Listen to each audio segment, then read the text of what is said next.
Good evening, everyone. Thank you for joining us this week. My name is Tawana Rivers. I'm the Chief Operating Officer here at the 10K Project. And tonight is another Bet on Black pitch. We have another amazing founder joining us this evening. We've got Leroy joining us from Pigee. Leroy will tell you how he came up with that fabulous and memorable name a little bit later, but super excited to have him join us. I am going to go ahead and share the campaign page so that we can take a look at the offering and the terms. So this campaign is on Pigee crowdfunding. And if you guys have been coming and joining us on the pitches for any long period of time, you know that we visited this equity crowdfunding portal a few times, not many. I think we've been here about 3 times with campaigns. So super excited to be sharing another one of their campaigns with you. As you can see, this campaign has progressed to about 50% of the funding minimum. And so Leroy has raised $5,000 to date. There are 46 days left in the campaign, right? You guys know I always tell you, look at everything on the campaign page, right? The founders spend a lot of time, effort, and energy making sure they have everything that you need to see listed here so that you can have all of the information needed to remove any barrier of entry. So as we can see on this particular campaign offering, it is a safe note. Also, the deadline is December 31st, so 46 days left. The minimum investment is $1,000, and the minimum investment goal is $10,000, with the maximum being $100,000. And I know one of the things you guys are going to say is, oh, why so high of a minimum? And we'll let Leroy talk about how the minimum was selected. But remember, I often tell you guys, don't let that minimum be a barrier of entry. I'll tell you again the story about one of my first equity crowdfunding investments. I split it with my family members. So I went in with my cousins and we split the investment. And so that's something that you guys could do as well. You can start, it's a perfect time to start a family investment club, or just get together with a friend or family member and invest together. Okay. So I just want to say that you look at the market projections, the communication channels, the team page. Please take time and look at all of the information listed here. Okay. With all of that said, I am going to stop sharing. And Leroy, I'm going to turn it over to you, sir. And thank you again for joining us. Great. Thank you for having me, everyone. I really appreciate the time. So a little about myself. My name is Leroy Lawrence. I'm a 4-time founder. I'm based here in London. I used to live in New York. I've lived all over the world, probably hence me finding myself somehow involved in the travel industry a little bit. I used to be, in fact, my first company I founded was actually a stockbroker's. So originally I was a stockbroker. I worked at Citigroup in Frankfurt. I lived in Germany for 2.5 years. Lived in New York, Spain, Switzerland, all over Europe. Been to China about 10 times. Used to travel about 70 flights a year. When I left the stockbrokers and ended up becoming CEO of an investment bank in Switzerland for 2 years. So travel has been a really big part of my life. And I was on a trip to Kenya because we have an online trading app in Kenya. As I've become really interested in Africa the last, well, always, but especially the last few years business-wise. My colleague and I decided to just take a quick trip on the weekend to Zanzibar, as you do when you're over there in that part of the world. It was in the first year of COVID. So what happened to us was we couldn't get back into Kenya because they'd run out of COVID tests in Tanzania. And that was because the president of Tanzania didn't believe in COVID at the time. He did go on to then die of COVID, unfortunately for him. But fortunately for us, we spent a whole week in Zanzibar. Amazing, beautiful place. Highly recommend going there. Beautiful beaches. They've got really nice street market shopping areas. yeah, yikes to that, man. Yeah, there's really nice, there's really good shopping areas, and I love haggling. I love shopping. I love finding unique products that I can't find elsewhere. I see a business opportunity anywhere, and I thought to myself, you know what, some of these products you just can't get back at home, and it would be good to buy them, but you struggle to put all of these things in your suitcase. I had a weekend bag at the time, and there was no chance I was going to fit all of these things into my suitcase. And I was boasting about this trip on Instagram, and friends and family were messaging me saying, "Leroy, we love that. Please, can you buy that painting for me? Buy that ornament for me." And I bought a bunch of paintings for my sister. When I got home, literally all of the paintings were ruined. I'd rolled them up, carried them underneath my arm, taken them on this little, I call it a suicide plane, little propeller plane, and yeah, they just ruined it. It was a real shame for the artist that had made them, and for my experience as well. And it was stressful and everything else. So, and it wasn't my first one who had that problem. Where I've gone, I've bought too many things, haggled too much. So I thought there must be a solution for this, and potentially other people must have the same problem. And not only were they having the problem that they couldn't buy everything that they wanted to buy, and that it was too much hassle, it was too much stress, but then I'm sure some of you can appreciate when you go home, you then think, oh, do you know what? I wish I'd bought 2 of that thing. I wish I'd bought 5 of that product. But the chance of finding that person ever again, when you're going back to that country again, who knows really? And then there's another dimension to that problem, which is for those small, often family-based shop owners who sell to tourists. They only ever see that tourist once. It's very rare that I think we found out it was about 96% of shop owners never make a recurring sale to tourists. So there was a problem there. There was a lot more money to be made for everyone, a much easier time to be had for everyone as well. So when I got back to England, I started to work on the solution, and I started to rough out a design for a mobile application. Originally, it was to be called Homey, get your products home. Then lightning struck, and I realized that pigeons make it home. So now it's called Pigee, the homing pigeon. And we've actually had a really good time building this product. It's actually been really fun. Every time I speak to people about this product, they really enjoy the concept, and what it was originally to where it is now inevitably has become something different. Now it's a marketplace. It's an omni shipping marketplace, whereas before it was just like a shipping product with one shipping company. The reason why it's omni shipping is so that we want to make it as cheap and as useful as possible for the tourist customer. So you have options of like UPS, FedEx. It will automatically give you the cheapest shipping price. It already has your information in there, so there's no need to mess around filling in forms when you go to places and waiting for a quote, because often we're excited to buy something, but if we have to come back the next day, we might not be as excited to buy it anymore. So it gives you that live quote there and then. But before I go into any more of those details, let me just show you a video, a little introduction video of Pigee. Let me just share my screen. Hopefully the sound works adequately.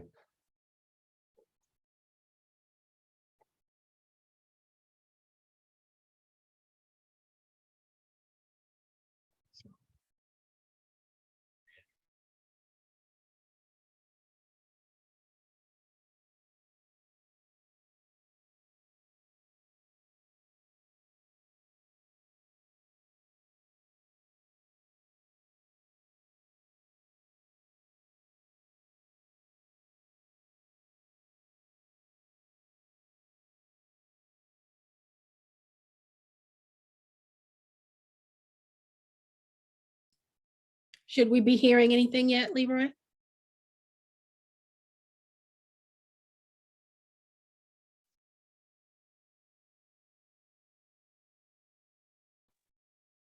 Oh, You lost me there for a second, didn't you? Yeah, we did. We did. As soon as you hit play, we didn't hear it. We saw it on the screen, but it wasn't progressing for us. I've just reduced the quality of the video. Let me let's try again. If it doesn't work, but let's try again one more time.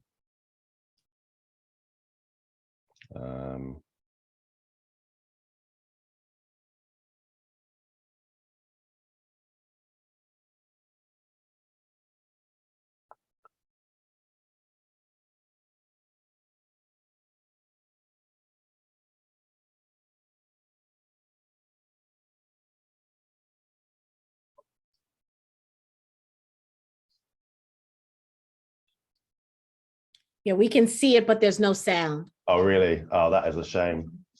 Okay. Did you share computer sound? Yeah. Was that computer sound? Let me.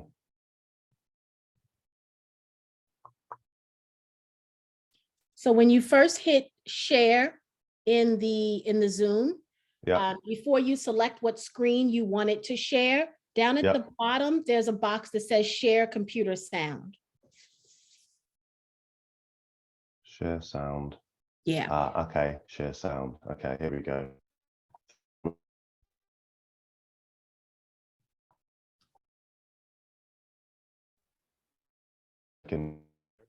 Now, the Pigee app is a travel companion. Yes. That gets your shop. Yeah, okay, cool. Let me restart. I might even reduce the quality a little bit further just to make sure that it comes across smoothly. There we go. So, you love to travel and you love to shop. You're always on the lookout for those hard-to-find gems you can't buy locally. But there's nothing more frustrating than trying to squeeze the purchase you made into your suitcase. Now, you don't have to. The Pigee app is a travel companion that gets your shopping home for you.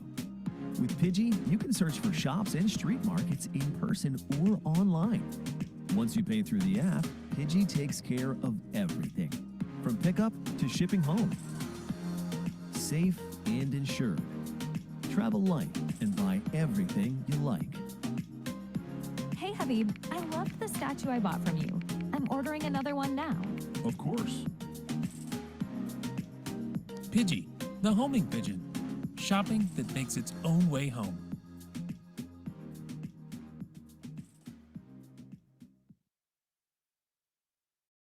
Okay, let me just share there. So that commercial was a lockdown commercial ultimately. We filmed part of it in Bali, Indonesia, part in India, part in Mexico. And so I was up on a video WhatsApp call from about 2 in the morning to 9 in the morning whilst they were filming this commercial in Ubud in Bali, which because of COVID was completely empty. There was no one there at the time. But I really saw it as an opportunity to shop owners, they had lots of time on their hands, hadn't seen a customer in ages, which is really sad. But they were all looking for the opportunity to be able to make money ultimately. And I was explaining to them that not only can you make repeat sales to customers who you don't ever see again normally, but if something like this, and hopefully it never does ever happen again, that restricts you from having tourists visit you for whatever reason, you shouldn't go bust, because you can still be selling to customers through this marketplace that we're creating. And so we had to begin to understand what our real messaging was, and we really narrowed it down to send travel shopping home, and what our product really meant to which user. Because it's a marketplace, we had to explain it to the shop owner, which is our main go-to-market strategy. So the shop owner had to understand, how does this benefit me directly with a customer? So for them, it was when a customer walks into their shop and says, I love these items you're selling, too big, too delicate, too awkward, don't want to bring it home. the shop owner can now suggest a solution, which they do anyway, but it's not picked up that often because of the inefficiencies of it. So the shop owner can now just say, well, we'll just send it home for you, just use the Pigee app. And to do that, we had to make it really, really quick and as easy as possible for both parties involved. Because if anything's complicated, people soon lose interest. And we're still working on that now, on improving that efficiency of it. So in fact, before I start going on too much again, I'll just go into the presentation now. And as you can tell, I'm passionate about Pigee, so I can talk about it to the end of time. We love that. Right, let me share this screen.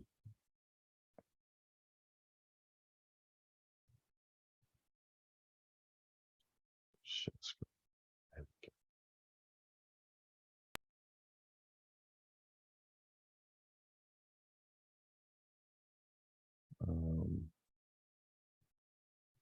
So hopefully you can see this. Can you see the screen I'm sharing? Yes, sir. Okay, great. So this is me, as I was beginning to say earlier on. I'm a 4x founder. I am a really competitive person. If anyone tells me I can't do anything, I have to go and do it. The reason I started my stockbrokers was not just because I saw that Will Smith movie about what's it called again? Pursuit of Happiness, not just because of that, but also because I remember my boss at the time telling me, he said, "Oh, Leroy, it's too complicated to found a stockbrokers. It's too expensive. You'll never figure." I hadn't even said to him I wanted to do it. He said, "You'll never do it. It's too complicated." So immediately I thought, right, I'm going to set up a stockbrokers now. And I became the first Black founder of a regulated stockbrokers in the UK back in 2008. Then I went on to, as I was saying, work for a rated investment bank in Switzerland, which really took me all over the world, setting up regulated firms around Europe on their behalf. Ended up going to China 10 times, which I loved because I could go and haggle in their markets when I was there. Then I launched originally it was a hedge fund called Quadrant Capital in 2014 off the back of me being an investment bank, but we actually changed our model. We pivoted to become a hedge fund advisor. So as you can see, my background is really capital markets, the stock market, investments.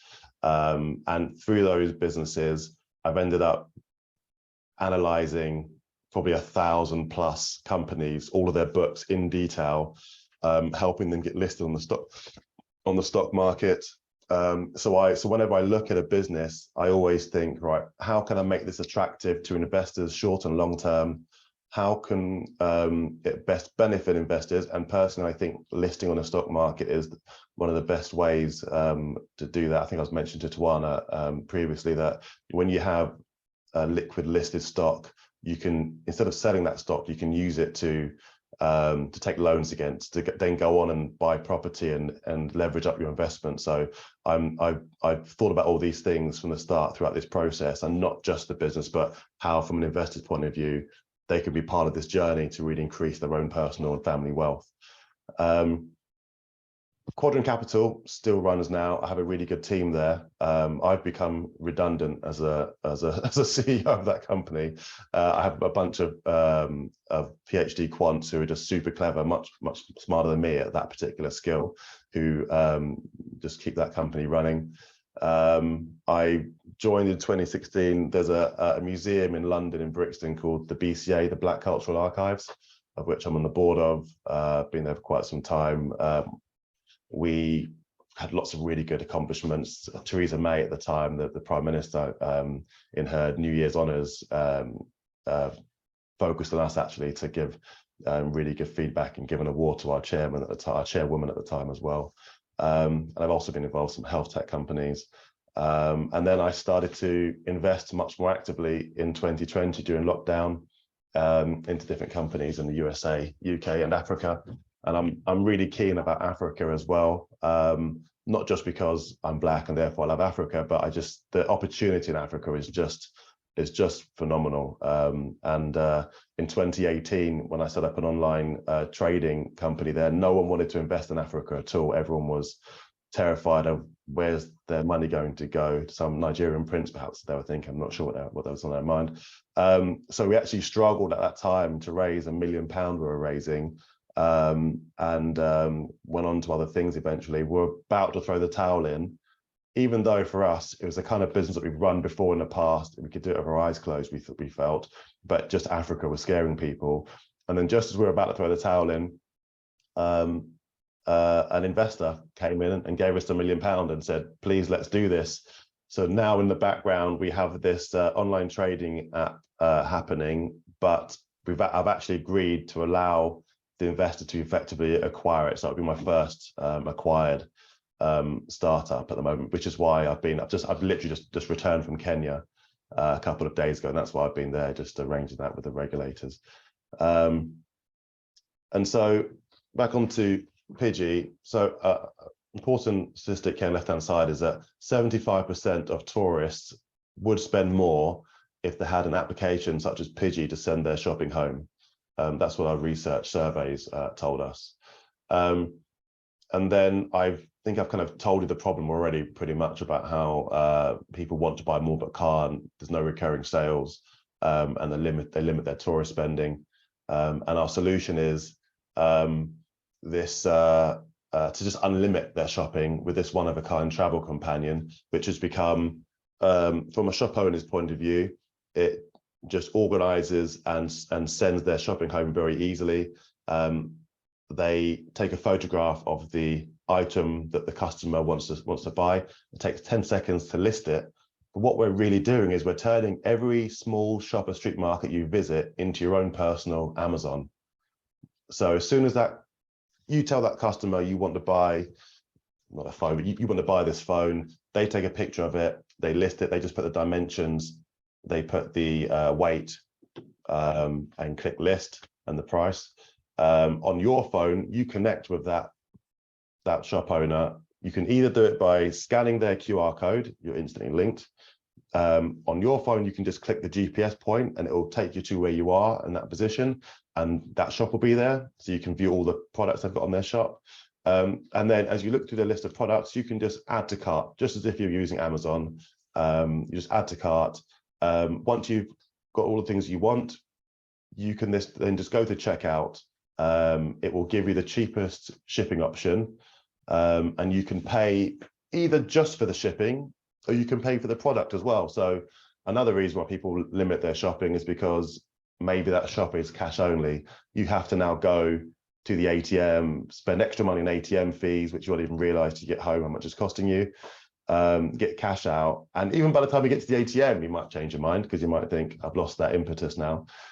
So you can pay for the product, and it always has it's all about translation and conversion. So in the app, it will always show you everything in your language, in your currency. So you haven't got to be counting on your fingers how much this is going to cost me in yen or something like that. Skipping to the next page. So this is our product page. The app's available on iOS and Android. And you can see here in this search panel, third from the left, it shows when you click on the map, you can just find that person. It's got here how you sell an item. I was taking a photograph of it. And then it also has tracking and insurance. So if you, like me, ruin paintings on the way home from Zanzibar, the money's lost, the product's lost. But when you buy something on Pigee, as soon as the shipping company collects it, which is usually the same day or next day, that product is now insured. So if you get home, when it arrives to you, if it's damaged, you can just claim that money back and also reorder it again from the seller as well. So you have extra coverage and extra reason to use the app. My little animation here. So we've got left-hand side of how Pigee works. So American tourist, for example, turns up in the shop. They can pay for the product with any means they like. They can pay with PayPal, Apple Pay, Google Pay, or they can pay with cash if they want. If they do pay with digital means, it then converts into that seller's local currency. Here we're looking at Bali in Indonesia. We just in our second release of this app, made it, previously it was just PayPal, but now they can withdraw money directly into their bank account, which is much more preferred around the world. It's now open up to 134 countries that can now use that process.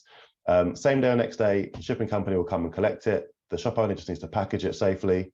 Hopefully by the time you get home from your vacation, the products arrived at your house, and you probably realize you've overshopped and bought too many things, but that's how it goes. And also it's good for Pigee because more transactions have been going through.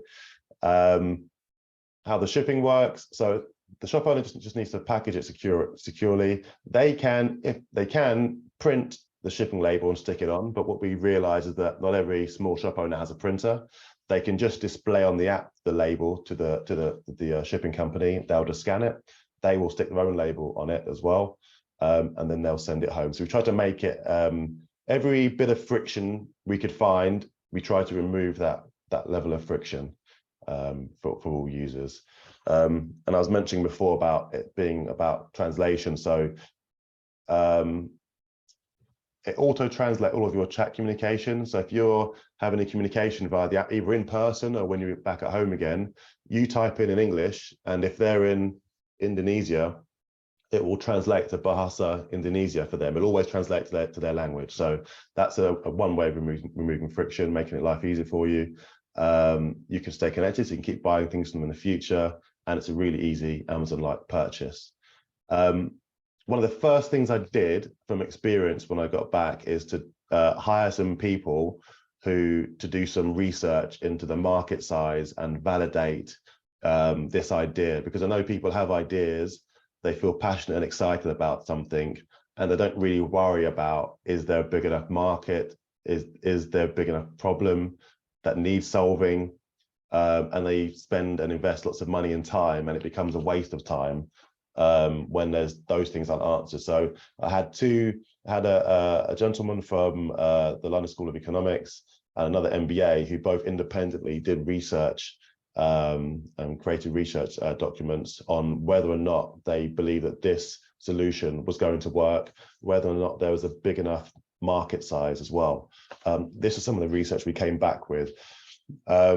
So globally, we consider it to be a market size of just under 50 billion. We looked at Indonesia. So I created a matrix, as I love numbers. I created a matrix to figure out which country we should focus on first of all. And Indonesia was that country. We asked the matrix lots of questions like how many tourists visit, how unique are their products, what's their mobile usage, what receipts, how much money spent on shopping in those countries. The answers that came back were Indonesia, Thailand, and then Mexico. So we're starting with Bali in Indonesia, which is a country that I know well, fortunately. Before lockdown, there were 16 million tourists. During the first year of lockdown, I think it was something like 40 tourists in that year. So, it was really, really affecting people, which for us, when we were talking to people there, their ears picked up. They're like, okay, wow, how can we prevent this happening again? And this was a solution for that. So they were really interested straight away. We think the addressable market in Indonesia is $500 million, and we think we can make 265 million a year operating at full capacity in that business.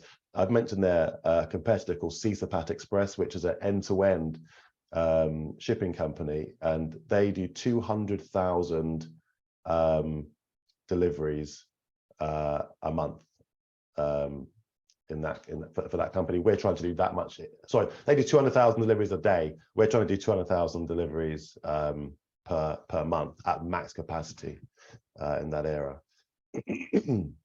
And so our scale strategy, first of all, we're trying to acquire product market fit, of course, which is what we're focused on in Indonesia right now. And then our journey of scale will be finding product market fit in Indonesia. This is how we describe product market fit, which is to generate about 26 million revenue in that region. Then we'll feel that we've actually we've found product market fit. We're going to the next location, which will be Thailand, then Mexico, and then globally. There's some pretty big numbers here globally. These are like bordering on not quite Amazon numbers, but there's some big numbers. And I'll show you the breakdown of that shortly in this presentation. So this is some of our early traction. So in May, I was in Bali for a month, took the family out there. And this is me training up some of the salespeople that I'd hired. Now, being a former stockbroker, sales is one of my favorite things to do. And also I love and miss doing sales training as well. So it's a lot of fun for me. And you can see on the right-hand side here, all these little pink Pigee icons in Bali, all the shops that they registered.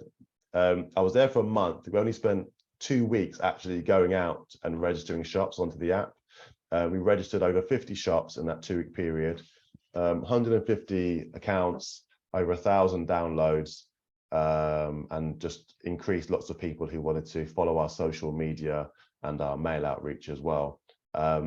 So that, and also we learned, this was version 1, we learned loads of feedback, which is the key thing to getting product market fit with your MVP. You don't want to just make assumptions. The customer always decides everything.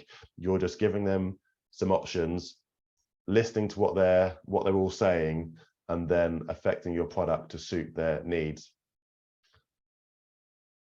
And so these are our competitors. Predictably, no one does exactly what we do. No one's done it before. But companies like CSAPAT, and because they're end to end, their business model is a really expensive, low margin model, which I'll come on to shortly as well. But they do end to end.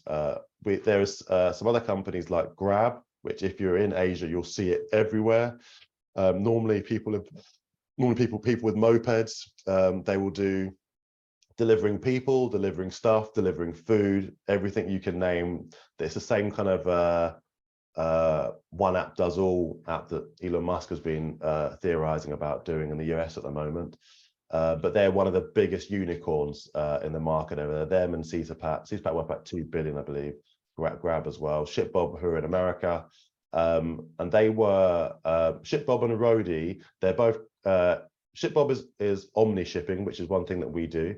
And Roadie is crowd shipping, which is a type of shipping that I'm not a massive fan of, especially, which is you tell someone who's going on a journey, please bring this item for me from America, sorry, from France perhaps, or from somewhere else in America, and they will collect it and bring it and charge you a fee. Roadie was actually acquired by UPS for 500 million after only being around for about 5 years at the time. So if these new shipping market ideas, if you can find a niche in shipping, the acquirability of those companies is massive.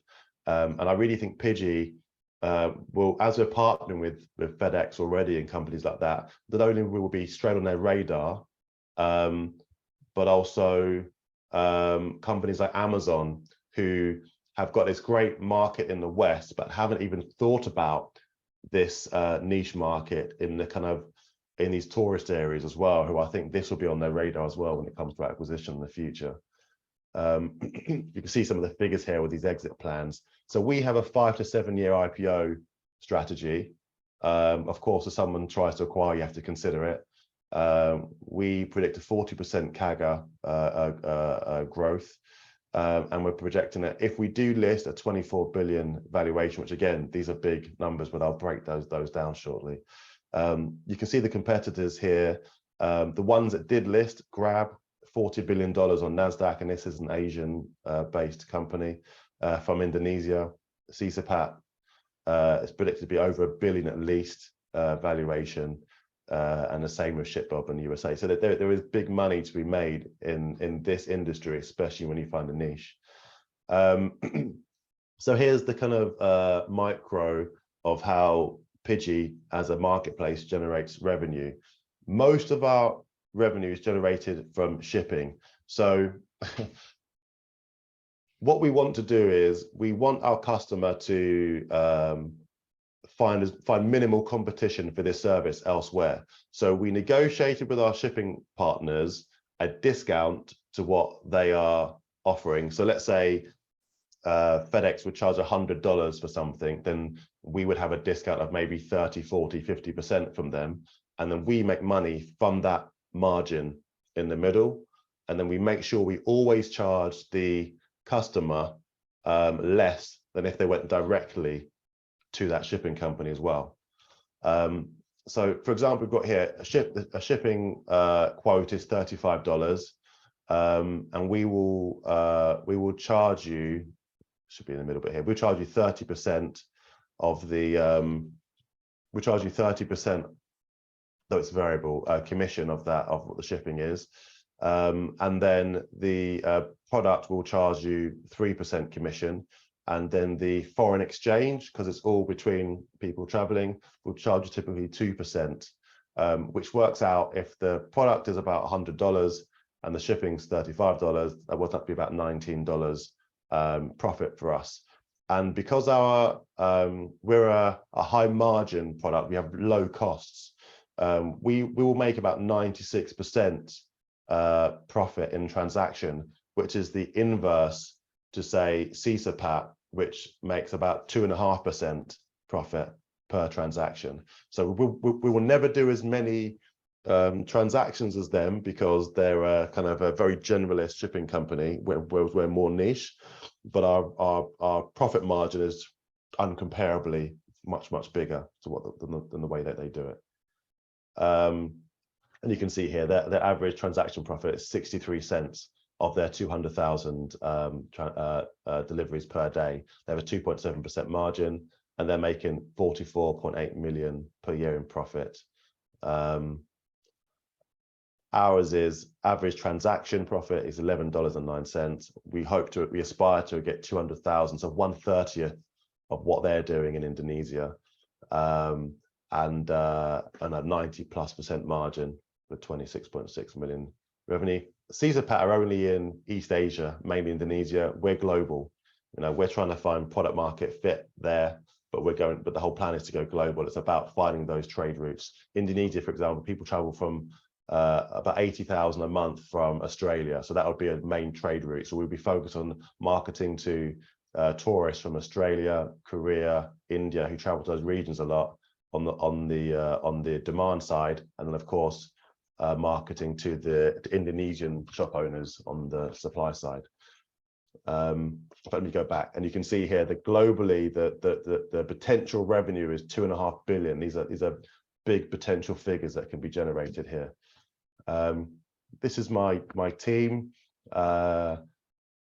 Nixon Zachary, he's just come back from Moldova actually. The guy should have been a doctor, but instead he decided that he likes digital startups instead. So I've got him. He's from Kenya. I've known him for some years. I've worked with him on some other projects in the past. Really super smart guy. Went to university in Nairobi. We have Olale Toby. Again, just completed his MBA from University of South Wales. People try and drag this guy away from me once a week because he's such a digital whiz, and he lives in Nigeria. So we're very remote based. Balaji is our interim fractional CTO, super clever guy, masters in machine learning, got his MBA from Australia, really smart guy as well. We have Sharon Thomas, who I actually mentioned to Tawana previously. She's a really experienced lawyer.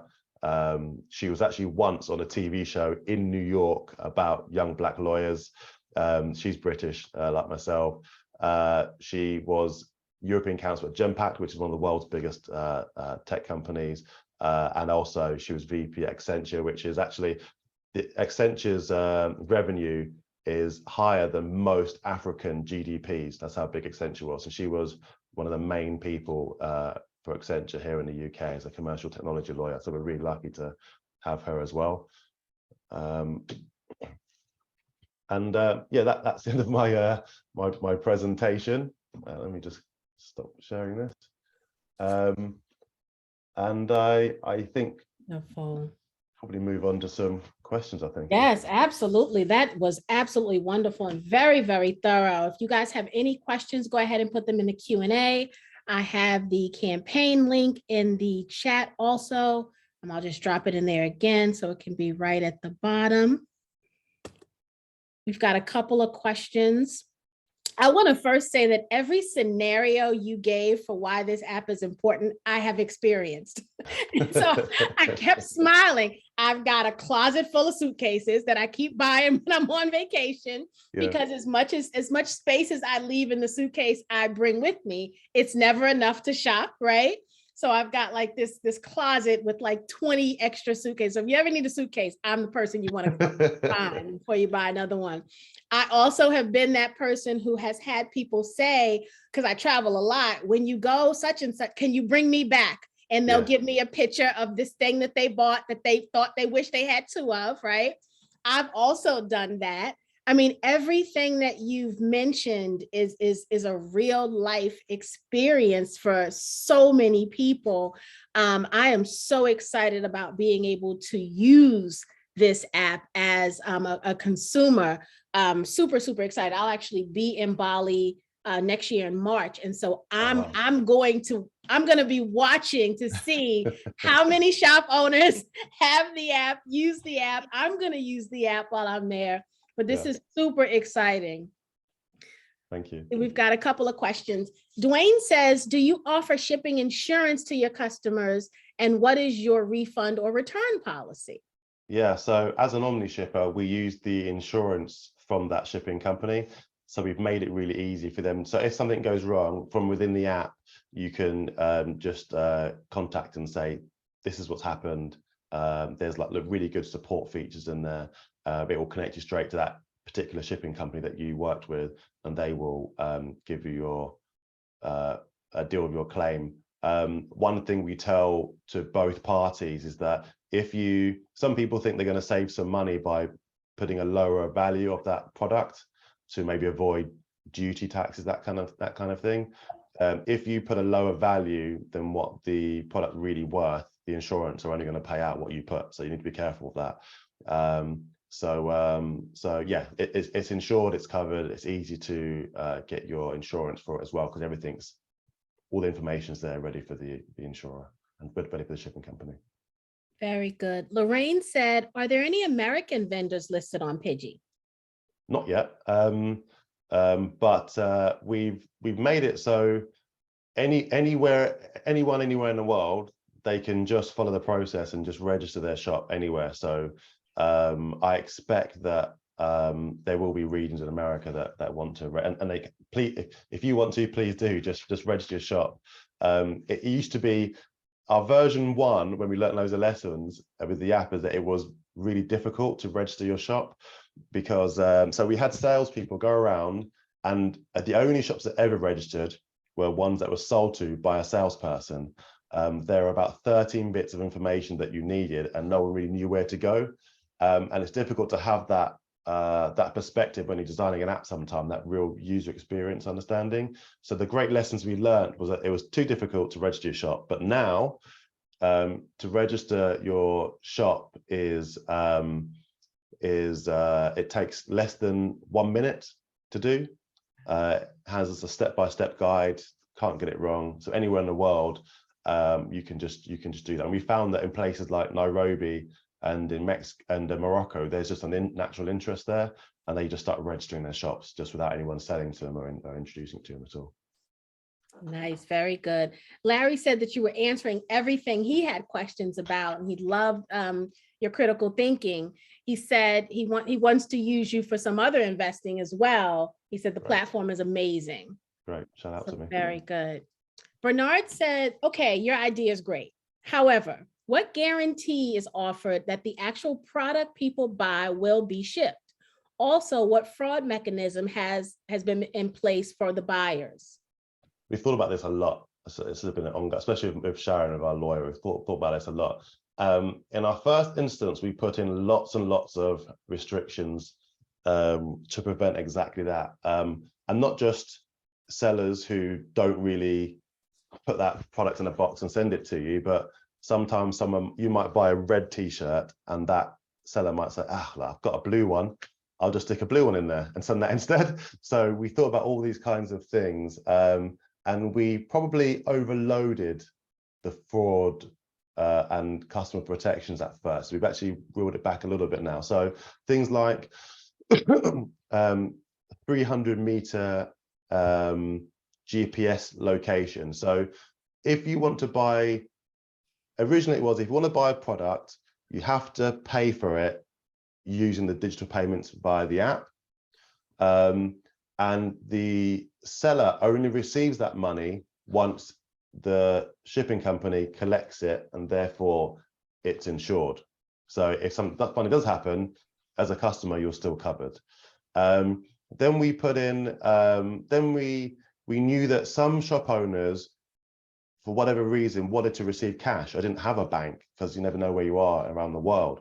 So then how could we allow people, shop owners, to receive money in cash, but have the customer still feel protected? So we put this 300-meter GPS thing in, which says that if you're not within 300 meters of that shop's location, you can't pay with cash, which prevents fraudulent transactions going through.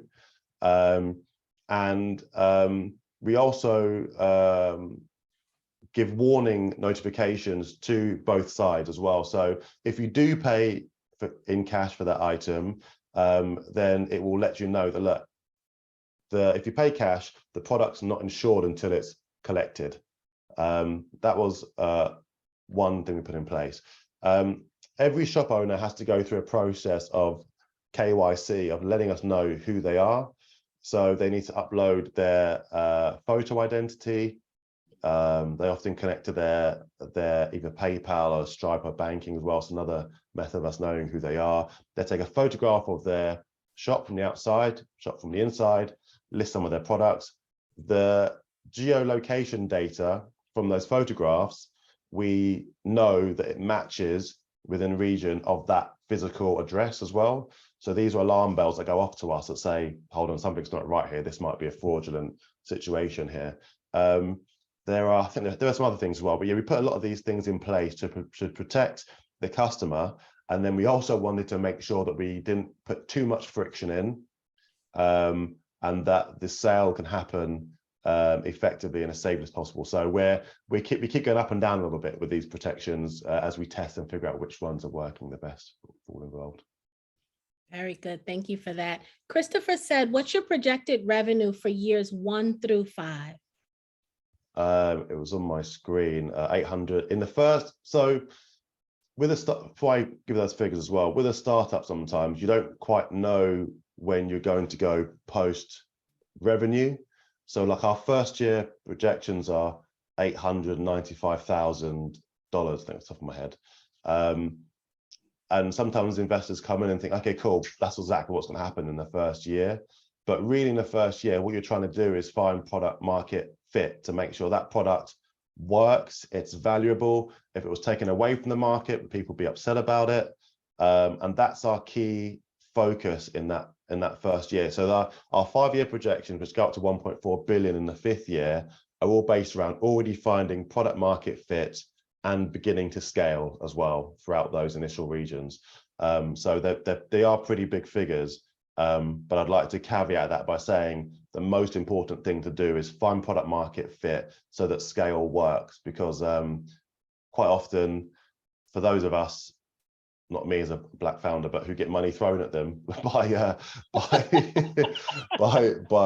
VCs, before they find real valuable product market fit, they start hiring tons of people and spending loads of money, and then when it doesn't work out, they wonder why. And our go-to-market strategy is all about finding product market fit, then scaling, and then seeing, like, reducing our overheads and really seeing a company that's not just worth X amount of money on paper, but is really generating good profits. And that's why I want to do that route and be listed on the stock market, because the valuation will be through the roof doing it that way instead. Good. Jesse said, I think Jesse's asking about Regulation CF for crowdfunding. Is it only for US-based companies? And he's asking for clarification, I guess, because you're in London, he's asking for clarification. So do you want to talk about the business structure? Yes. It's only for US investors is what it's really about. It's not really about this, it comes more about the investor side. So yes, we don't have that in the UK. it's a free-for-all for investors to invest into anything. You don't need to qualify as like a professional investor or anything in the UK. So yes, that requirement is just to legally benefit US investors. Pigee is a US company. It's incorporated in Delaware. I have a weird, I incorporated it in the US because I think this is a first time product, and I think that there was more chance of American investors kind of being brave enough to look at this product and say, right, this is something that could just be ridiculous. If we just get behind this, invest in this could be a really big thing. So that's why I incorporated it in the US. And yeah, so if you invest into this company, you're investing into a US company in the US in dollars under the SEC SCF rules as well. Right. So Jesse, on the campaign page, there is Leroy does have his Form C that was filed with the SEC. So that is listed on the page as well if you want to look through the details of that.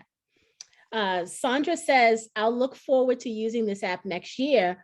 We'll be on the lookout. And she's saying in Italy and the UK. Great. Look forward to it.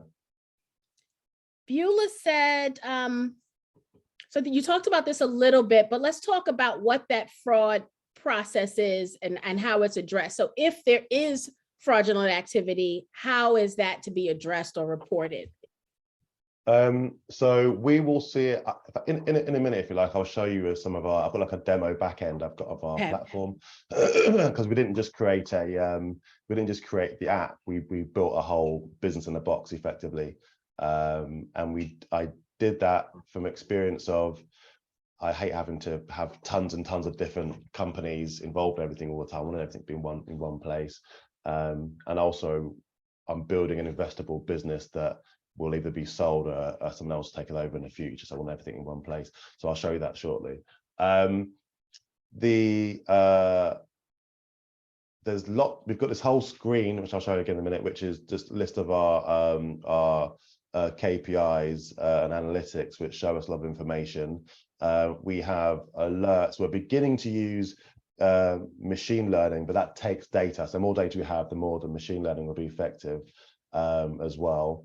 In the app, hopefully you guys will download the app as well, Pigee, the Home and Pigeon. You'll see in the app there's a really good support system. That help support system we built originally because we wanted to get feedback from our users, but what it also gives you is the ability to report anything that's happened, any help you need, any support you need, and any fraud or anything that's gone wrong as well. So you can just very easy on your app, just report something and we'll receive it in the back end, and a real human being will resolve it and respond to you immediately as well.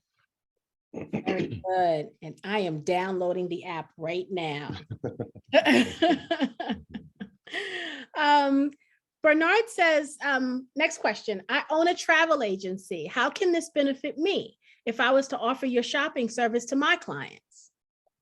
Yeah, that's really important actually. Yeah, so we think about partnerships all the time, and we thought about an affiliate type partnership. In fact, on our website we have we have a section about partnerships that we're currently working on, and I think what we're going to do is build a working affiliate system.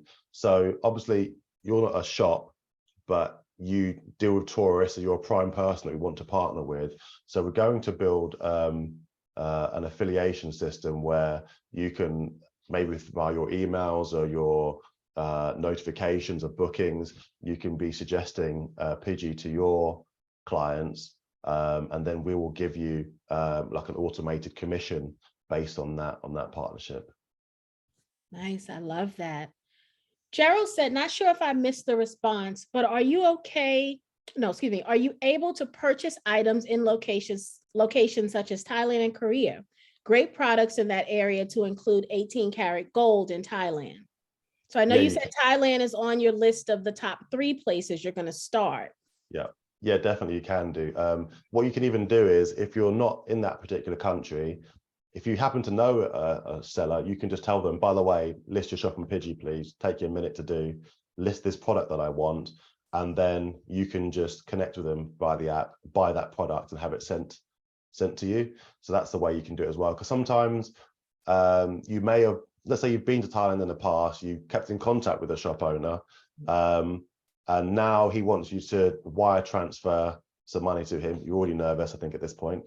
And then you've got to keep your fingers crossed and hope that he does send you this product, because if he decides not to, there's not really much you can do about it. But if you get him to download the app and put it on Pigee, it's all suddenly all visual. You can track it home, it's insured, it's everything's covered. So that's a good way of doing that as well. And Anonymous said, what's the cost to use the Pigee app? Is it free? Yep, it's free for everyone. So it's free for the shop owner to register, free for you to download.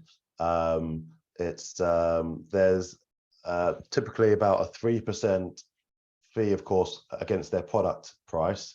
So what the shop owner might do, they may add that 3% on top of it and consider it like how we do a credit card fee. Unless they pay in cash, and it's still completely free. From you as a customer, it's not costing you anything either. Like I said, we make most of our money from that margin of that discount that we've negotiated with the shipping company. So that's where our money is being made, and we're making it as free as possible for everyone else involved in the process. Good. Beulah said, do you have relationships in the Arab Emirates, especially Dubai? I keep being told that Pigee would absolutely kill it in Dubai. I bought 2 suitcases in Dubai. The amount of times people have said to me, please bring Pigee to Dubai, it's going to kill it. And we're definitely going to be doing that. I think once we don't want to run before we walk, mine, but as soon as we feel that our product market fit is really up to speed, of course, we'll be pushing out into more regions, and they'll, as much as us, using our math and research to decide where this should be used, shop owners and customers will be telling us they'll be using it in those regions. And you can always use it anywhere. You don't need to wait for us to go there. You can just tell the shop owner, quickly register, list that product, I'll buy it, thank you. It's done. Very good. Chandra says, are there limitations on the types of products, certain foods, wines, any size limits? So yeah, so duty is something to take on board as well. The size limit is currently 30 kilograms. That's the current size limit. We're actually going to, in certain regions, such as Indonesia, increase that to be including ridiculously big pack things. But right now it's 30 kilograms size wise. You should always consider duty. In the app, there is a help section actually, which tells you things that are prohibited, such as guns, drugs, the usual stuff. Alcohol, depending on which country you live in, you may suffer high duty. So it's not really recommended to send back alcohol and cigarettes, things that are high duty. It's not really built for that, but it's up to you. If you don't mind paying the duty for that, all that duty information is filled in automatically through the app. So you don't even need to worry about that stuff at all until it comes to your door and FedEx say, by the way, you owe me an extra $20 in duty. But so you should always think about that when you are making a purchase. But the only limits are currently size 30 kilograms and don't send guns or drugs. Good, good. Now I had to do the conversion. So 30 kilograms is 66 pounds, a little over 66 pounds. That's a nice size. Sorry, yeah, I forgot about the pound. That's okay. That's the good thing. That's the good thing with the app, because you put it in how you see it, and if you put it in pounds, you put it in English, and the other person will see it in there. Great. That's good. Anonymous says, what countries in Africa will you service? Currently, we've been in Kenya a lot and Zanzibar. So Nixon and my team, he's a bit of a digital nomad. So he's been in Zanzibar and Tanzania quite a lot recently. So he's just been. We've actually signed an agreement with the tourist board in Tanzania and Zanzibar recently, and they really like what we're doing, and I think it really helped their shop owners there. But Kenya as well. If you go to our Pigee post Instagram, the most recent post I put up was of me last week just walking to a market area in Nairobi and showing one person one shop owner how it works, and everyone just flocking around me said, oh, hold on a second, I want to use this, I want to download it. So everyone was registering a shop really quickly in that area. But yeah, we can do anywhere that our shipping partners operate to. We can do, so we can cover pretty much anywhere in the world, really. Nice. Eddie said, good evening, Leroy. Yet another absolutely brilliant offering that addresses how we take more home. Questions. Will businesses that sell alcohol, medical supplies, medicines, cigars, and similar that are so overpriced in the US be able to capitalize? I think you answered this a little bit, but if you want to elaborate a little bit more, he said, I know that this is regulated and wanted to know if it's even possible. Huge potential if possible. Yeah, I think you can't really avoid your country's duty laws, that they're there for that reason, for kind of that nativism reason, to protect industries in your own country. So yeah, there isn't really much you can do about that other than smuggle something. So yeah, it's not really a solution for that particular. I don't think there is a solution for that unless you just have free trade. That's the only one. Yeah. And then Beulah, I'm not sure your question. I'm going to answer it, read it, but you may have to elaborate for us. How long does Pigee or shop owner hold money? So if you pay digitally through the app, currently that shop owner won't receive the money until the shipping company has collected it, so you know that it's insured. So but on their app they can actually, you have two balances in fact on the app from a shop owner's point of view, and it will show you, because maybe you don't want to keep withdrawing money all the time, you can use it just like a wallet. So it would just have your balance, how much money you've got on your wallet, and whenever you're ready to withdraw it, you can then withdraw it. There's another balance as well for commissions. So not in every region, but currently in Indonesia, if you recommend the Pigee app to other shop owners and they register and they do a transaction, then you'll receive 20,000 Indonesian rupiah, which is about $1 or something, in commission, and that will go into one of your balances as well. So we want people to be sharing it and making it as viral as possible, and they can also just use the app just like a wallet ultimately. Very, very good. Any additional questions, guys? These are amazing questions. Any additional questions?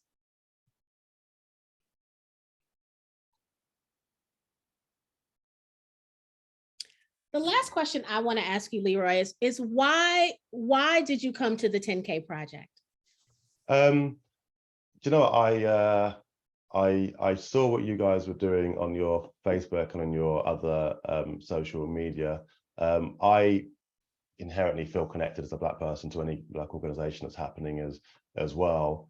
And I've spoken so much to different groups, and in my instance, charities as well, about building wealth in Black communities and how it should be done. So it hit home with me immediately that this is like one of my passionate things, to help increase long-term wealth to people, and that's why I thought, yeah, this is a good fit for me.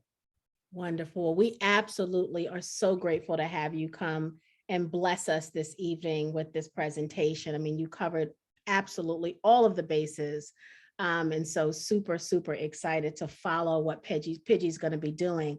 Tammy said, do you see a future with cryptocurrency in the app?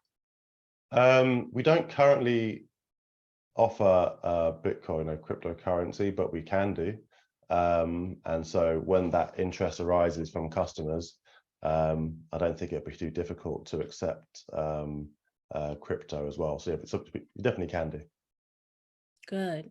Christopher said, what has been your biggest challenge building towards version 2? What challenges do you anticipate before getting there? And what help do you need on your journey? We released version 2, and there were lots of challenges. I'll give you a couple. One, when you're dealing with third parties, you have to kind of work to their schedule a bit. We tried to explain this product to DHL, who didn't understand it at all, and we kind of parked them to the side. With companies like FedEx, they just about understood it. They partnered with us. We got moving. In Indonesia, where we're piloting, some of the shop owners said, well, you should use Lion Parcel. They're like the Indonesian, Asian international shipping company that we use all the time. They're really, really good. So we took their recommendation. I tried to speak to them. I don't speak Indonesian. It was difficult. But some of our sales guys, fortunately, were able to really quickly fight through the fact, get in with them.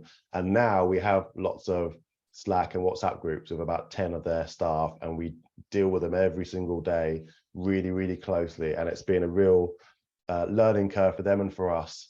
And they do things like they put out marketing mentioning us, we put out marketing mentioning them as well. So it's been a really strong partnership, our strongest one so far in that region. But the without getting too technical, time was being eaten up by development work. FedEx and DHL, when you put your address in, they always find your address. It's all, their API is really, really good, and they spent millions and millions of pounds on it. Smaller companies like Lion Parcel, they do not, and language as well. So I had to literally sit down and go through about 250,000 addresses and then figure out the most efficient way that if you as a customer, a shop owner, put in your address, it will always give you a quote, because it was misquoting all the time. So we have now figured that out. So you always get an accurate quote.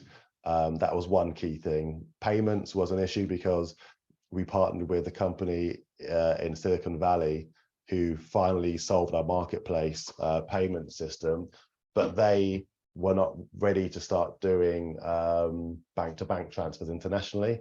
So I had to harass the guy quite a lot. I'd just be on the phone to him, explaining to him why this is what you need to do. You need to do this. And eventually we figured it out and got that going as well. Yeah, and the other thing is just pushing and pulling regarding protection for customers as well, figuring out which ones are creating too much friction right now, which ones are protecting enough, and that's always like a learning curve that we're currently working on as well. Yeah, those are the main ones. And what do you need help with on your journey? It's the reason why I chose crowdfunding, really, actually, at this point in time. It's about, because it's not been done before, you therefore don't search for this thing on Google, for example. So a real big benefit of crowdfunding is that there will be, at least 100 people who know about it, are part of this journey, are passionate about it, who will tell their friends, their circles, their families, and therefore it's a really good starting block of spreading this message and this demand. So literally, you coming in as an investor into this product and talking about it, you're like verbally maximizing your return by just talking about it and telling people about this consumer product. And that's what I really need. It's that community and that passion from people who are using it and finding value in it. Very good. So Larry's asking for clarification. Larry says, so are you saying I can register my product on Pigee to sell? Yeah, sure. Yeah, I'm not sure where you are, Larry. If you're in the US, yeah, you can just download the app. There's so the app, it can be used by sellers, shoppers, to differentiate between the two. On the top left-hand side is a menu button, and you can choose viewer shopper or viewer seller. There's what we call a Pigee button in the bottom, like a little round circle with the Pigee icon. If it's pink, it means you're viewing it as a shop owner. If it's blue, it means you're viewing it as a customer, and you can just flip between the two. And so, yeah, when it's pink, you just click on shop, add your product by just like, in fact, if you click the Pigee button, there's a little camera icon there, take a photograph of your product, and that's how you start the process of listing it. It takes about 10-20 seconds to list a product. And as soon as you're verified, you will appear on the actual map as well, so other customers can see your shop and where it is on the app as well. Very good. Anonymous says, do you plan to travel to Lithuania and neighboring countries? Do you also avoid countries with conflict? Yeah, so we're not doing like Ukraine at the moment, for example. And again, it's led by our shipping partners. So if they're not operating there, then we can't operate there. when it comes to conflict areas, the thing is, I don't physically need to be there. As long as the shipping company will ship from there, it can happen there. That's literally the kind of overriding rule on whether or not we'll operate in that country. Nice. Jesse has a great idea here. He said YouTube travel shows will be a natural fit for your product. Partner with them. 100%. Yeah, it's so it's been that's been a learning curve as well, figuring out which influencers to operate with. And I've highlighted some, like, so I was mentioning about the trade routes. So from in Indonesia, one of the main trade routes for tourists are Australians. So we've been finding Australian tourists who have quite a good followings on YouTube, and then speaking with them and looking to partner with them as well in those regions. So yeah, we're definitely doing that. It's all about partnerships and social media partnerships. Yeah. Nice. Lorraine says, can I list my product if it's sold on Amazon? You can double list, but what shouldn't be done is we shouldn't confuse the solution that's being offered. If people physically come to your location to buy things from you, then that's fine. Amazon offer a warehouse service where you can pay to leave products in their warehouse. If you list that product, it's not going to work because there's no way FedEx can walk into the Amazon warehouse and collect it. But if you have a physical shop, then sure. It might not be the ideal, so I wouldn't confuse it with like an e-commerce omni shipping solution, because the benefit you'll get from that will only be equal to any other omni shipping. So it can be done, but it'll be the same as any other omni shipping offering. The real solution is that, you know, a real physical customer comes into your shop and wants it sent back. It can be sent back to them domestically or internationally. That's where the real value comes into the app. Very good. Christopher put a comment, said, I admire your resilience. I'm rooting for you and leaning towards investing. Thank you. Thank you. I appreciate that. Jesse said, for crypto, see Adwa coin. It's a Pan-African coin with strong support in South Pacific. Also vendors that accept the coin. Okay, I'm just writing that down. Coin. Yeah, I think you know, the great thing about crypto is that you want to give access to people to use money how they want to use it. I've seen and used lots of different digital payments. Like in East Africa, you have M-Pesa, which literally everyone uses at the moment, and there's lots of other kind of coins going on as well. So yeah, we want to give maximum access to everyone to use it as they see fit. And then we, as that middle person in the marketplace, will then release funds wherever it needs to go. And that was one of our challenges, that being that middle person for money to move without costing us, putting the company at risk, and without slowing things down. We want people to receive their money as quick as humanly possible without putting the customer at risk. And we want to maximize how many options the customer has to choose to pay as well. So yeah, those things are really useful. Very good. Any additional questions, guys? While you guys are finally thinking of your final questions, I'm going to give my call to action, and I'll let Leroy jump in. My call to action is the same week after week, right? So for those of you who have been here with us, there should be no surprise. The first thing I want you to do is share this campaign, right? One of the things Leroy just talked about needing help with is getting the word out. And so that is one of the value propositions that we have here at 10K is there, right? We're bringing our crowd to Leroy. The thought is that you will then bring your personal crowd to the campaign as well, right? So share this campaign with your family, your friends. Please post it on your social platform pages so that more people can, click on the link and do their own due diligence. And then also from a consumer standpoint, right? So there's the investment side and the consumer standpoint. If you know travel groups, if you have relationships with travel agents, we've talked about here this evening how they could be a good partner for getting the word out as well from a usage standpoint. So, please share the campaign and think about it on your own travels, as well as, sharing it with everyone else. The other call to action is simple. Do your due diligence and consider adding this investment to your portfolio, right? I know we had a question about the minimum. I see a comment in the chat about the minimum. I know the minimum's a little high, higher than what we're used to seeing. You know, we typically like to stay around the $300-500 range, but you know, you see in the presentation what the, you know, you see the numbers, right? You see the potential that this has. And so, you know, consider thinking about the holidays differently. The gift of equity is what I'm really focused on, you know, as one of the leaders of this community, is really getting us to change our mindset on how we view the money we spend and where we spend it. And so the gift of equity is a wonderful thing.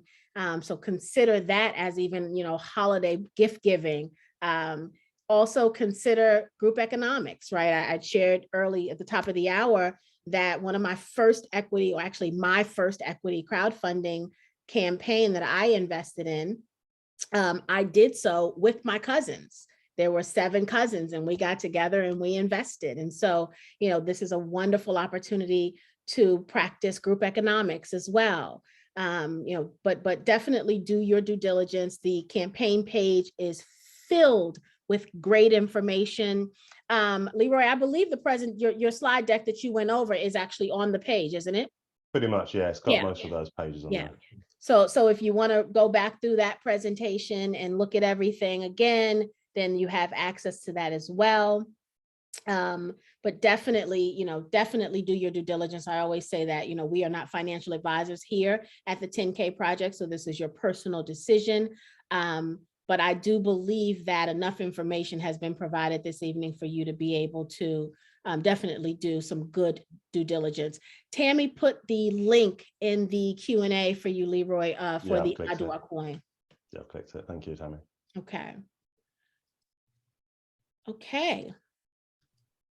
Those were my call to actions. Leroy, how do you want to take us home this evening?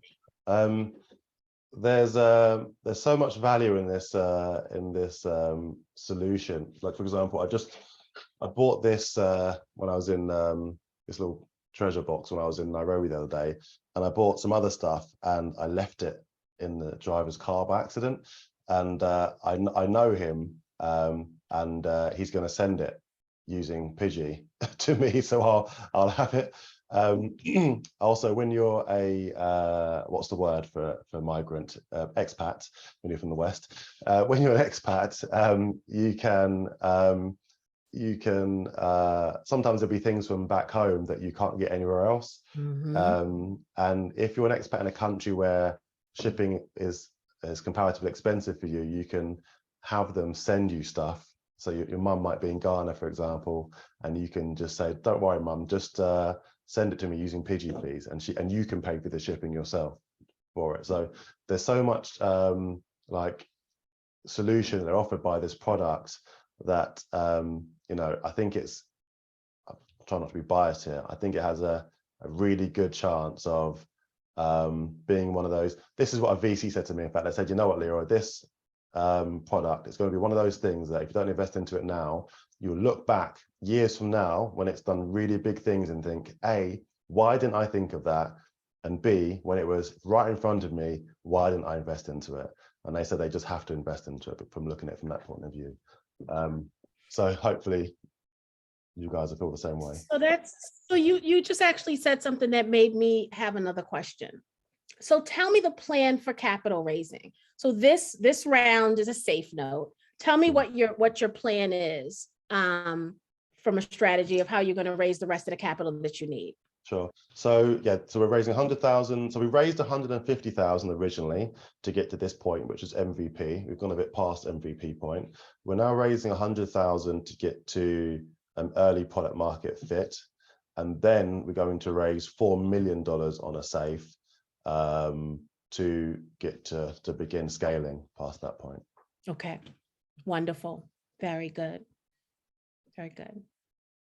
Okay, any more questions, guys? anything while we have Leroy here, don't forget that, every portal page has that discussion area. So if you think of something in the middle of the night, right, or you wake up in the morning and this campaign is hot and heavy on your mind, you can always go to the campaign page and ask your additional questions there, and Leroy and his team will respond to you there. I always tell you, listen, or excuse me, read all of the questions that have already been asked also, because there could be something to learn from questions that other people have asked. Christopher said, what's the timeline to the 4 million raise? We were originally going to raise 4 million during this period, but there's been a 38% drop in the quarter on VC investments because of the war and everything else that's been going on. But I think it's probably benefited us, ironically, in a way. So we're just focused on getting product market fit. We've even changed the way in which we can get in the product market fit. So we're doing it now, and also when I'm back in Bali again, which I might see you there by the sounds of things, Tawana. We are originally we were going to raise a bigger round, spend money on sales to get about 650 shops registered, but we'd expect only around 1 to 2% of them to actually be doing transactions every month, and we just keep on then remarketing into that pool. Whereas now we're going to focus on a really small pool of shop owners who are evangelical and really love the product, and getting that small pool to hopefully get around 70–80% of that small pool to be using it every month and be increasing on their usage, and then making it more viral from there. So we're going to be spending a lot less money but working harder to get results and get proven results, and then that will make it a lot easier for us to raise 4 million in the next round. So I would have thought some point in the middle of next year we will go back to raising that 4 million raise. Good. Kenneth, you're saying what's the platform? I'm not sure I understand your question, dear, if you can clarify.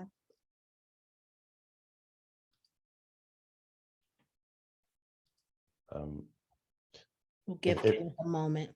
Go ahead. If he was wondering about maybe the technology stack behind it, maybe. So we built everything custom. Oh, maybe. Okay. Yeah, so we built everything custom from the ground up. I mean, you have to rely on things like Google in the background, things like that. I like to be independent, because if someone goes bust somewhere, someone's rules change, then suddenly you're in trouble. So we built everything custom from the ground up, and I'm not sure how much detail you want on the stack, but yeah, everything's custom built, including our web console. We use native apps as well. We don't just use one app that just fits on both iOS and Android. We wanted to make sure it works the best it can be on both apps, so we've done that as well. Very good. Wonderful. Yes, Kenneth said that was it. Thank you, Kenneth. Very good. Okay, any other questions? You know my commitment is to stay until the last one is asked and answered. Any other questions?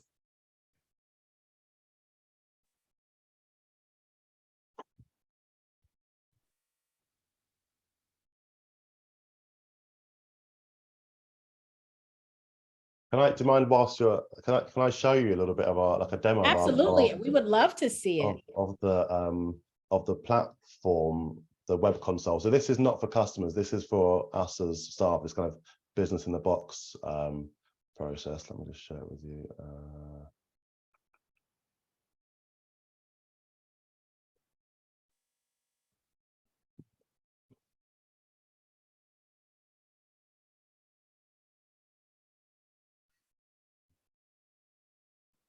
There we go.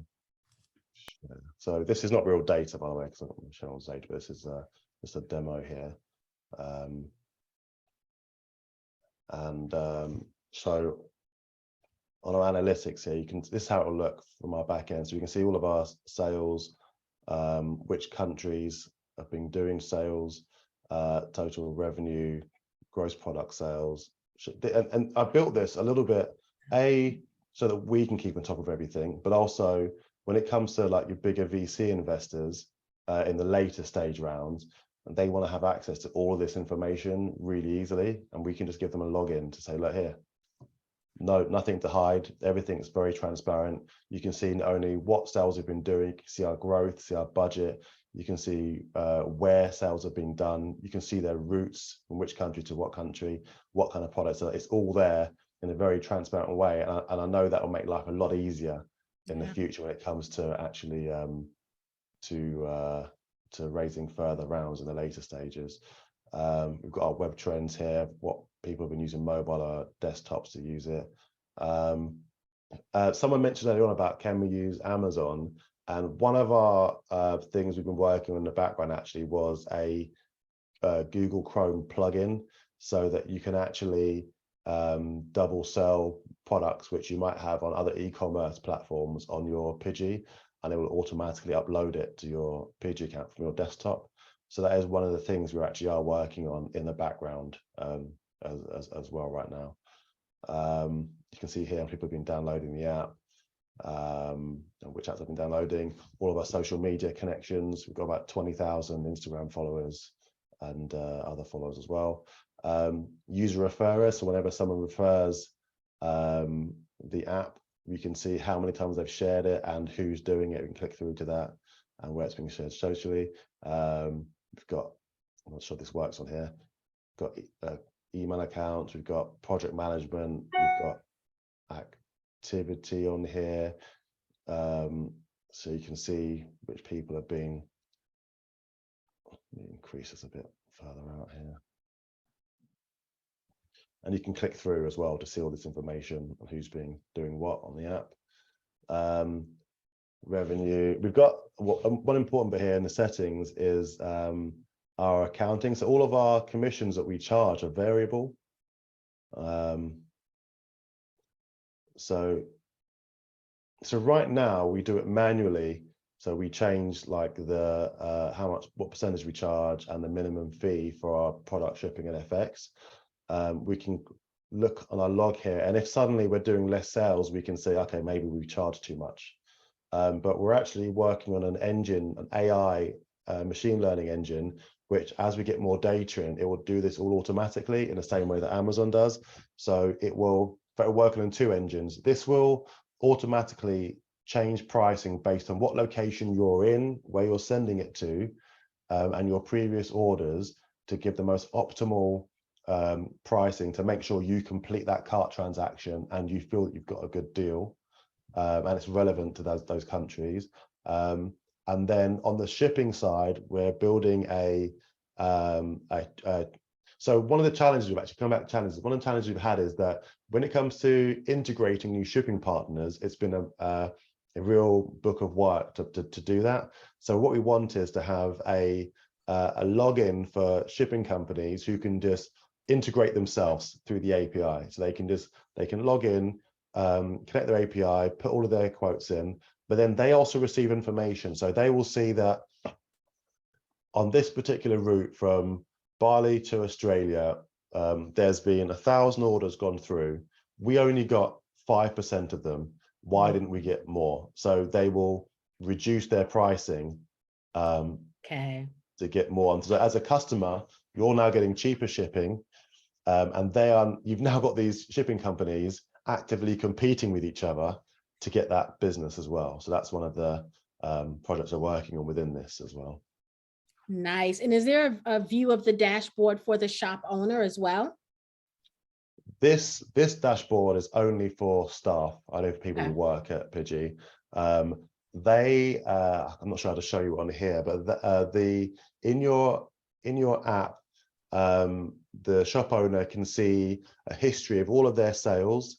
They can see which country it's gone to, and they can just click through and contact and message that person as well. So they might say that I can see I've had a lot of customers from Italy to me, so maybe I should be thinking about what kind of products I can sell that Italians would want, or what I can message to them as well, to increase sales in that region. So it's the first time, I think, for like a small shop owner to have this like CRM system that gives you all of this data and this ability to keep in contact with customers as well, and you can really maximize your revenue, because it's, if you're an Amazon seller, you've had this, but as a small shop seller in a marketplace, you've never had this before, and I think this is really really good for them. Yeah, this is great. This is great data. I mean, data is everything. And so I love all of how you've captured all of the important pieces here. Jesse said, since your product is unique, who or what company would try to buy you out?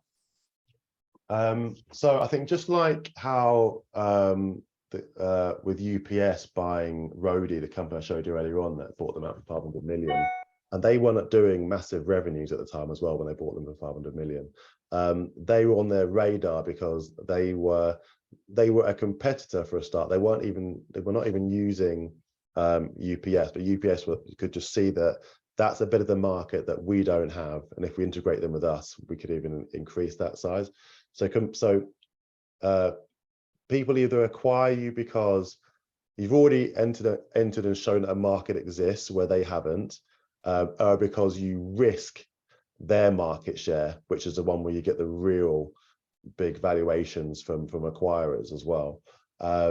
So we would be looking at people who've already interacted with us, like your FedEx or your DHL or your CSAPAT. Those sort of shipping companies are those are the most likely to.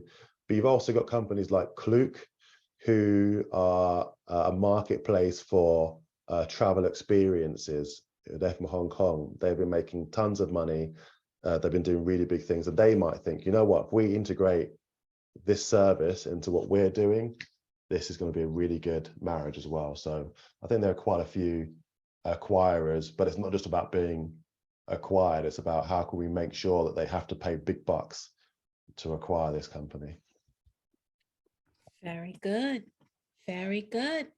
All right, guys. Any other questions? Don says, where are you currently advertising? So we did this thing, which is what entrepreneurs do, which is to, before you even have a product, you start marketing it. So we did lots of social media marketing, quite general stuff, and experimenting and figuring out which things work, which things got attention to us. So we spent quite a bit of time and effort doing that in the early days before we even had a version 1 released. But right now, we're quite clear on who we're marketing to. So because we're doing a barley pilot, so all of our supply side is just being put into barley in Indonesia, where there are about 10,000 suitable shops that could be registered in that region.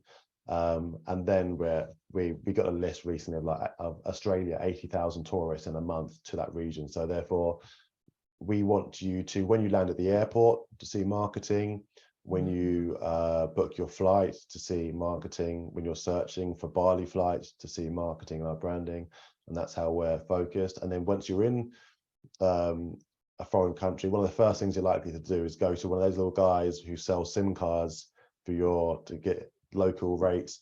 They will be marketing as well and advertising, any events, any promoters in the area. So we're all those partnerships that we're creating. So yeah, it's all about that journey between the supply side to demand side, and making sure they're both thinking about it as much as possible. Wonderful. That sounds like a solid plan. Any other questions?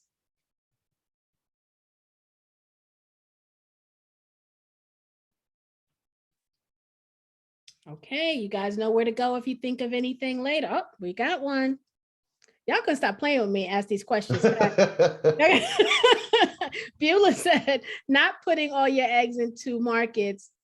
How? Oh, I think she's saying how to spread eagle. Okay, so from understanding correctly, originally we thought, here are the 4 countries that we like: Indonesia, Thailand, Mexico, and those 3. We also looked at Morocco as well. And we thought we could just market to all of these regions, hence our original video that I played with you being in those regions. But the danger you have there's two dangers. One is that you'll be spending loads more marketing money than you can probably afford to spend by just kind of like spamming those markets, too many markets at once, and you need that money internally to make your product work well.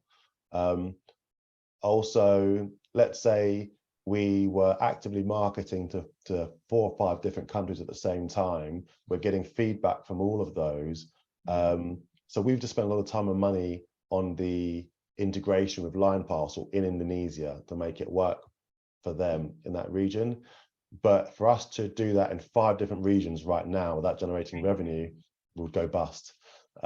So we have to just keep our eye on the prize, hope that we've made the correct assumptions of which locations work best, and so far it's proving true so far quite well.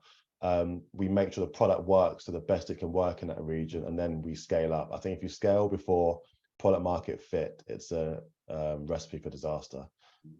So we have to make sure we do it that way. It's the proven and tested way, and I think that's what will see us into making profit.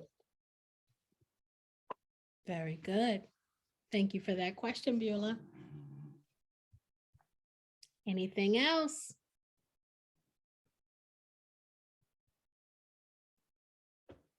Going once, going twice. Someone's there typing like this. Right.